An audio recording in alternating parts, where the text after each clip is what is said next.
নমস্কার বন্ধুরা, কেমন আছেন সবাই? আশা করি সকলেই খুব ভালো আছেন। আমি দেবশ্রী আবার একটা নতুন ভিডিও নিয়ে আপনাদের কাছে চলে এলাম।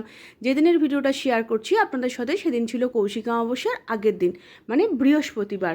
সুন্দর করে গেট সাজাবার জন্য লোক চলে এসছে। আমাদের বাড়িতে সমস্ত তোড়জোড় আরম্ভ হয়ে গেছে, প্যান্ডেলও হয়ে গেছে, কিন্তু প্রচণ্ড বৃষ্টি। দেখুন চতুর্দিকে জল, ওদিকে ইলেকট্রিকের লোকও চলে এসছে, লাইট টাইট লাগাচ্ছে। এদিকে আমরাও নাড়ু করব বলে সমস্ত আয়োজন করতে শুরু করে দিয়েছি।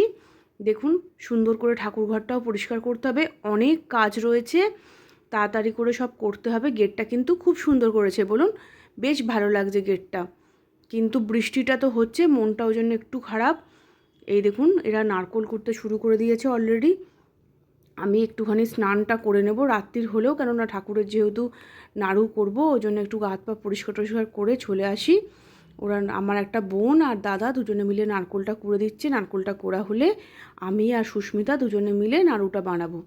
নারকোল কোড়াও হয়ে গেছে, এবার নাড়ু বানাবার জন্য চলে এসেছি রান্নাঘরে। দেখুন আজকে এবারে ভাবলাম একটু গুড়ের নাড়ু করি, প্রত্যেকবারে চিনির করি, ভাবলাম এবারে একটু গুড়ের নাড়ু করি। গুড়টা দিয়ে দিয়েছি কড়াতে গলিয়ে নেবার জন্য। আপনারা কীরম করে করেন? আমি চিনি নাড়ুটা নারকেলটার সঙ্গে মেখে নিয়ে করি, কিন্তু গুড়ের নাড়ুটা আমি এরমভাবে কড়াতে গলিয়ে নিয়ে তারপরে করি। আমরা চারজনই আছি, সবাই মিলেই একসাথে করব, হই হই করে। খুব আনন্দ হচ্ছে কিন্তু বাড়িতে, বলুন, কিছু একটা কাজ হলে বা কিছু একটা পুজো আচ্ছা বা কোনো অনুষ্ঠান হলে খুব আনন্দ হয়। আর সবাই একসঙ্গে তো সবসময় সবাইকে পাওয়া যায় না, সবাই একসঙ্গে হলে খুব ভালো লাগে, বলুন। আর খুব আনন্দের মধ্যে রয়েছি। কৌশিক অমাবস্যার দিন কী করব না করব সমস্ত কিছু কথাবার্তা বলছি, এইভাবে নারকোলটা বা নাড়াচ্ছি। এবার এই দেখুন ওরা দাঁড়িয়ে আছে, হয়ে গেলে আমরা সবাই একসাথে মিলে বসে নাড়ুগুলো পাকিয়ে নেব। তারপর আবার ঠাকুরকে আজকে মা তারাকে, মা ভবতারিণীকে সব সাজানো গোছানো আজকেই করে রাখবো, কেননা কালকে সকাল থেকে তো পুজো।